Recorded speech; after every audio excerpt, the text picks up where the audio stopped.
now, bless now. Don't forget the rest now. It's Des Rocksteady at King of the Pit TV.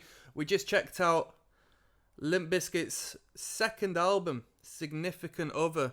I've seen this album pop up from time to time, the artwork. I know it's quite a significant, pardon the pun, record to a lot of people out there.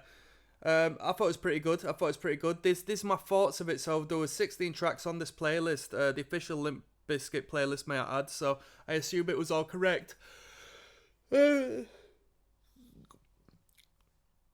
of material, relatively consistent. I'm going to start by saying this: the quality, the best quality was in the first half of the record. Maybe the first third of the record, I would go as far as saying. Up until about track 6, I think was really the selling point of the record. From there, it sort of varies dependent on what you find interesting in the band, because there's so many different elements of this band and what they can do, and each and every one of their songs have got different selling points, like whether it be the bridge section, the hook, the verses, or so forth, because they can vary so much. I really like the band's groove. By the end of this record, I was debating as to whether the drummer is the most important element of this band. I know Fred speaks for himself as far as how dominant a role he plays, but the drumming was absolutely pristine, especially in the lesser dynamic areas, so like the bridge sections where they reel it back. Of course, when you're just smashing the cymbals during like a big heavy chorus, it is what it is, but you can hear that in any metal adjacent band. What Limp Bizkit can do and can play around with is that more hip hop infused like drum and bass style of breakdown during bridge sections and verse sections and so forth, and the drumming really shines in them lesser dynamic spaces. Really brilliant. With that being said, each member of the band plays their part to perfection.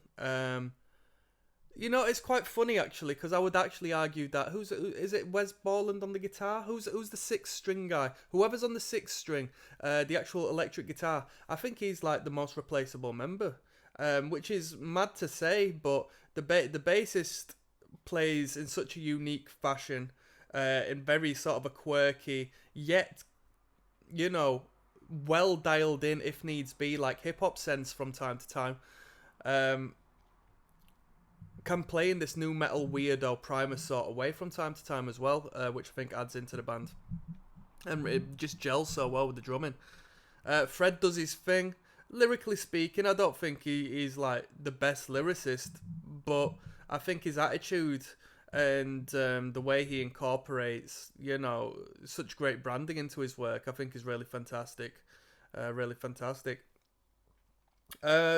16 tracks I think was too many, because it seems like we started the outro of the record from track 13. No, track 13, Show Me What You Got, where he starts to, give shout-outs to people on the record, and that a lesson learned essentially could have been the last track on the record. Then we had outro, then we had, a bit of a skit to finish off. So the last 1, 2, 3, 4 songs essentially worked as an outro together to the record. So that was unique in a way, but I don't think it needed to be as long as it was, as far as like breaking them up as separate tracks.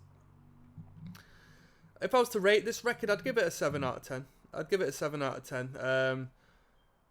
It's nowhere near perfect. As I said, I think the second half of the record, we start to lose a bit of momentum. I think we start incorporating the throwaway material as opposed to like the legitimate balls to the walls great music we have at the start.